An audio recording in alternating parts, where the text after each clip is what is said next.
সোমের পুত্র বুধ, বুধের পুত্র কুরুরবা, কুরুরবার পুত্র আয়ুষ, আয়ুষের পুত্র নহস, নহসের পুত্র যজাতি, যজাতির পুত্র যদু, যদুর পুত্র কুরু, কুরুর পুত্র জন্মেঞ্জয়, জন্মেঞ্জয়ের পুত্র গতিশান, গতিশানের পুত্র মনুষ্য, মনুষ্যের পুত্র চারুপদ, চারুপদের পুত্র রুদ্রাসান, রুদ্রাসানের পুত্র হৃদেশু, হৃদেশুর পুত্র রক্তিনাপ, রক্তিনাপের পুত্র ব্যাভি, ব্যাভির পুত্র দুষ্মন্ত, দুষ্মন্তর পুত্র ভরত, ভরতের পুত্র ইক্ষু, ইক্ষুর পুত্র সম্বরণ, সম্বরণের পুত্র সুধন্য, সুধন্যর পুত্র সহদ্র, সহদ্রের পুত্র যমন, যমনের পুত্র তৃতি, তৃতির পুত্র উপরিজা বসু, উপরিজা বসুর পুত্র জরাসন্ধ, জরাসন্ধের পুত্র সোমাচি, সোমাচির পুত্র কুসুম, কুশের পুত্র জম্ভু, জম্ভুর পুত্র সুরত, সুরতের পুত্র বিহুরথ, বিহুরথের পুত্র আজুকানম, আজুকানোর পুত্র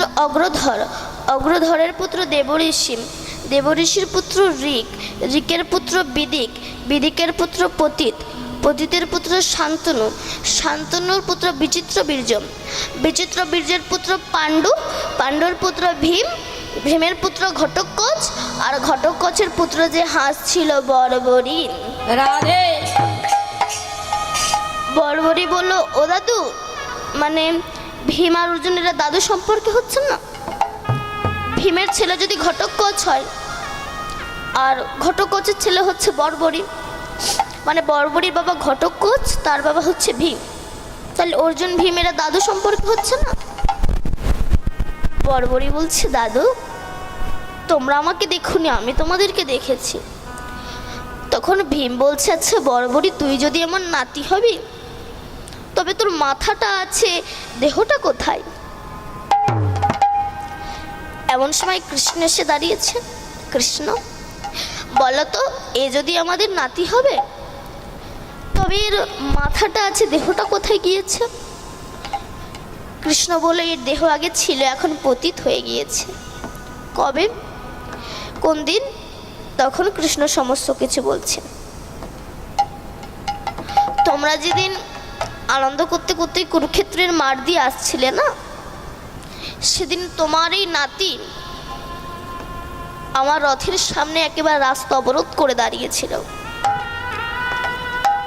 তোমারই নাতি আমাকে বলেছিল,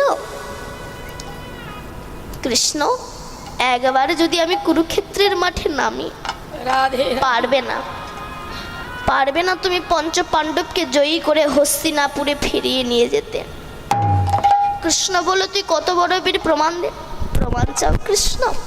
বলো কি প্রমাণ দিতে হবে? বলে, একটা বান মেরে, একটা বান মেরে ওই বট গাছটা দেখতে পাচ্ছ, ওই বট গাছের সমস্ত পাতাকে তুমি ছিদ্র করে দিতে পারবে? বর্বরী হাসছে, কৃষ্ণ এ তো সোজা ব্যাপার, আমি দেব। এই বলে যে ব্রহ্মবাণকে স্মরণ করতে গিয়েছে, আর আমার গোবিন্দ তখন গাছ থেকে 4টে পাতা তুলে নিয়েছে, দুটো পায়ের তলায়, দুটো হাতের মুঠোয় রেখে দিয়েছে। বর্বরী যেই বান মেরেছে, গাছের সমস্ত পাতা ছিদ্র হয়ে গিয়েছে। বর্বরী বলছে, কৃষ্ণ দেখো, সমস্ত পাতাকে ছিদ্র করে দিয়েছি। কৃষ্ণ হাসছে, বর্বরী গাছের পাতা ছিদ্র করেছো, 4টে পাতা এখনো ছিদ্র করতে পারোনি। বর্বরী বলছে, কৃষ্ণ হেসো না, আগে হাত দুটো আর পা দুটো সরিয়ে দেখো পাতা ছিদ্র হলো কিনা। যেই না আমার ভগবান করুণার হাত দুটো খুলে দিয়েছে, দেখছে হাতের দুটো পাতা ছিদ্র হয়ে গিয়েছে, পাটা নড়ি দেখে পায়ের দুটো পাতাও ছিদ্র হয়ে গেছে। বর্বরী তুই এটা করলে কি করে? বর্বরী বলছে, কৃষ্ণ আমার বান যখন গাছের পাতা ছিদ্র করে তোমার কাছে এসেছিল, তুমি ভয়তে হাত দুটো খুলে দিয়েছিলে, সেই সময় আমার বান তোমার হাতের দুটো পাতাকে ছিদ্র করে দিয়েছে। তুমি ভয়তে পা দুটোকে সরিয়ে নিয়েছিলে, সেই সময় আমার বান তোমার পায়ের দুটো পাতাকেও ছিদ্র করে দিয়েছে। রাধে। ভগবান মনে মনে ভাবলো, একে তো কুরুক্ষেত্রের মাঠে নামতে দিলে হবে না। বর্বরী মাঠে যুদ্ধ করার আগে আগে আমার সঙ্গে যুদ্ধ করো। বর্বরী বলছে, কৃষ্ণ এ তো আমারও অনেক দিনের ইচ্ছে ছিল তোমার সঙ্গে যুদ্ধ করব, নাও যুদ্ধ করো। তখন কৃষ্ণ বর্বরীকে একটা প্রশ্ন করেছিল, বর্বরী আচ্ছা তোর দাদু যদি ভীম হয় তবে তুই ভীমের দলে যুদ্ধ করলি না কেন, কৌরব দলের শত্রুপক্ষে গেলি? বর্বরী বলেছিল, কৃষ্ণ এই উত্তরটা আমি পরে দেব, তবে এখন নয়। তখন আমার গোবিন্দ আর বর্বরী যখন যুদ্ধ করছে সেই সময় আমার গোবিন্দ সুদর্শন চক্রকে আহ্বান করে বর্বরীর গলা থেকে দ্বিখণ্ডিত করে দিয়েছে। তখন বর্বরীর ওই কাটা মাথাটা কুরুক্ষেত্রের মাঠে ধুলাই গড়াগড়ি যায় আর কেঁদে বলে, কৃষ্ণ দয়াময়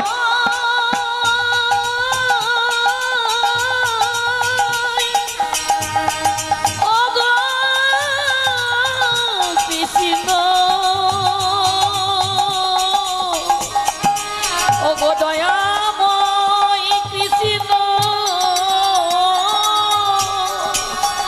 আমার বহুদিনের আশা ছিল তোমার হাতে আমি নিধন হব।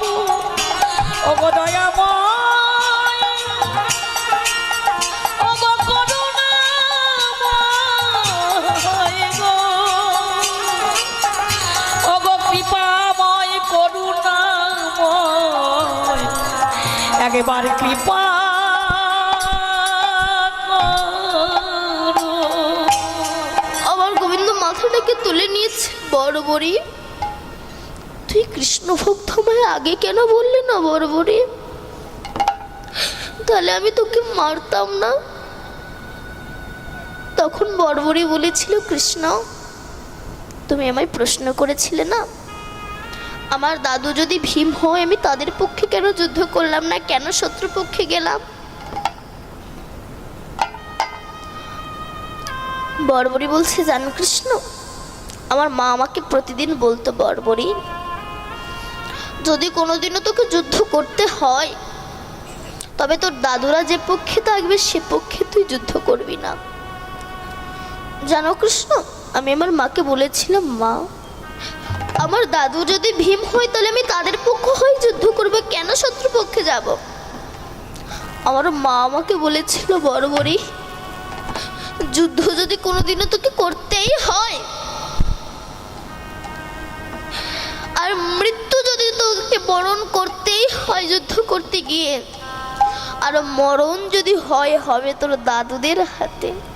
রাধে আর তোর দাদুরা হচ্ছে কৃষ্ণ ভক্ত, আর কৃষ্ণ ভক্তের হাতে যদি একবার তোর মৃত্যু হয় তোকে আর এই রাক্ষস করে আসতে হবে না, তুই নিতাই গৌর হরিবল বলে তুই ভগবানের চরণ পেয়ে যাবে। নিতাই গৌর হরিবল। রাধে হরি নাম একেবারে বলো না, কৃষ্ণ নাম একেবার বলো না, এই হরি নাম জপয় বিরাম, হরি নাম জীবনের সাধনা।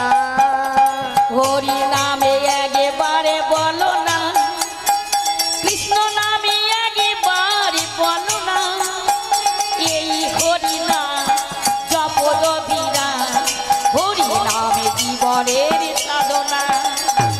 হরি নামে একেবারে বলো না, হরি বল।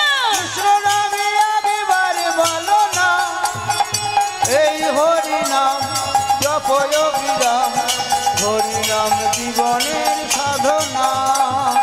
হরি নামে একবারে বলো না, কৃষ্ণ নামে একবারে বলো না, এই হরি নাম জপয় বিরাম, হরি নামে জীবনের সাধনা। হরি নামে একেবারে বলো না, কৃষ্ণ নামে একেবারে বলো না, এই হরি নাম জপয় বিরাম, হরি নাম জীবনের সাধনা। পৃথিবীতে সবে কিছু থাকবে, আহা। একদিন তুমি চলে যাবে। এই পৃথিবীতে সব কিছু থাকবে, একদিন তুমি চলে যাবে। ও পৃথিবীতে সব কিছু থাকিবে, একদিন তুমি চলে যাবে। এ পৃথিবীতে সবে কিছু থাকবে, একদিন